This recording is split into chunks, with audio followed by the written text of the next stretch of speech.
Hai teman-teman, kali ini kita akan mempelajari tentang strategi. Apa yang dimaksud dengan strategi? Strategi adalah cara atau rencana yang dipilih untuk mencapai tujuan yang telah ditetapkan organisasi. Nah, tujuan organisasi itu apa sih? Tujuan adalah pernyataan luas tentang apa yang akan diwujudkan oleh suatu organisasi. Tujuan menunjukkan arah menyeluruh yang akan dituju oleh organisasi, seperti meningkatkan pendapatan, penjualan atau laba, melindungi pangsa pasar, mendiversifikasi, atau meningkatkan kualitas. Konsep strategi. Konsep strategi adalah sebuah konsep yang harus dipahami dan diterapkan oleh setiap pengusaha dalam segala macam bidang usaha.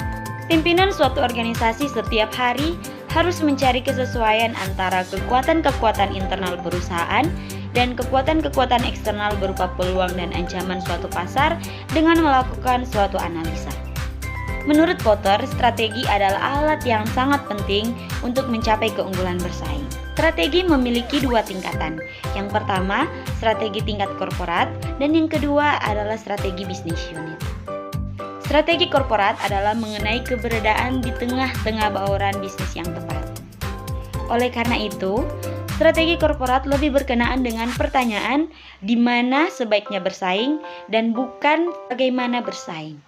Strategi korporasi pada dasarnya menetapkan tindakan aksi yang diambil suatu perusahaan dalam upaya mendapatkan keunggulan bersaing dengan memilih dan memanajemen kelompok bisnis yang berbeda serta bersaing dengan berbagai produk pasar yang berbeda. Dalam strategi tingkat korporasi memiliki 3 opsi. Yang pertama single industry, yang kedua related diversification, dan yang ketiga unrelated diversification. Yang pertama single industry. Strategi ini hanya bersaing pada satu industri sehingga kinerjanya masih kalah dibandingkan dengan related diversified. Yang kedua, related diversified yang merupakan strategi terbaik karena memiliki kemampuan untuk saling berbagi kompetensi inti dari satu bisnis ke bisnis lainnya.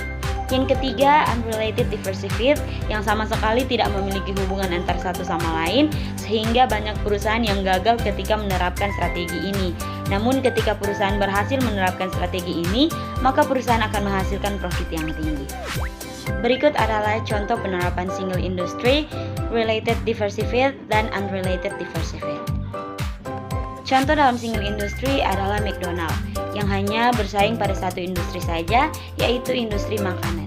Yang kedua, related diversified, yang sebagai contoh adalah Unilever yang berbagi kompetensi inti antar bisnis.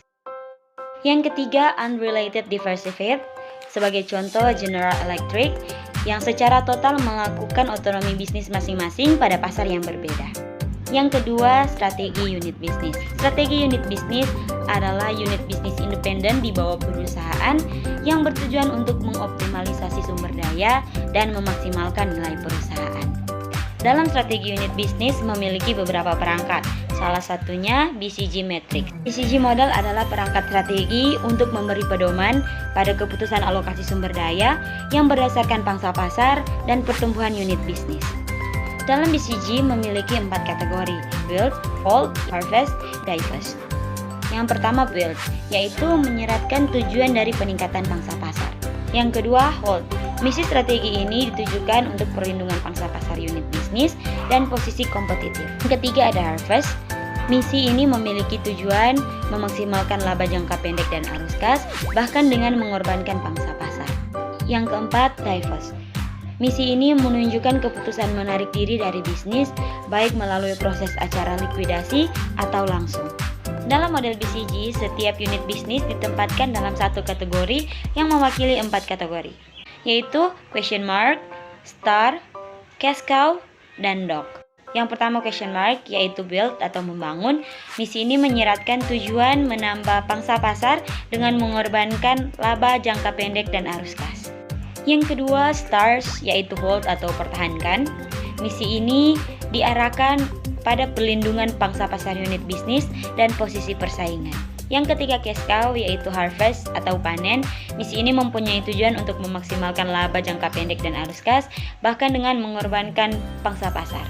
Yang keempat dogs, yaitu divest atau divestasi. Misi ini menunjukkan keputusan untuk menarik diri dari bisnis dengan proses likuidasi perlahan-lahan atau secara langsung. Demikian materi